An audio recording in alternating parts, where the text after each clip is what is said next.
आज का लतीफ़ा। नौकर शरीफ साहब ने शरीफपुर से शरीफे भेजे हैं। मालक उल्लू के पट्टे कभी शीन भी बोल लिया करो। नौकर शाब ने सलाम भी भेजा है। लतीफ़ा नंबर 2।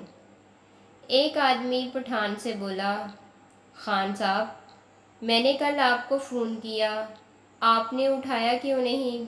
पठान क्यों उठाता, ये जो हमने 30 रुपये देकर गाना लगवाया है वो तेरा बाप सुनेगा। लतीफ़ा नंबर 3। एक दिन इंसानी रूप में शराब खाने में गया। जब गिलास पी चुका तो बारमैन ने पूछा, तुम्हें चढ़ती नहीं है? तो उसने जवाब दिया, मैं जिन हूँ, मुझे क्या चढ़ेगी? बारटेंडर ने चलाकर कहा, उठाकर फेंको साले को, चढ़ गई है। लतीफ़ा नंबर 4। एक लड़का अपने दोस्त से, यार मैं अपनी गर्लफ्रेंड को सालगिरह पर क्या तोहफ़ा दूँ? दोस्त, वो दिखने में कैसी है?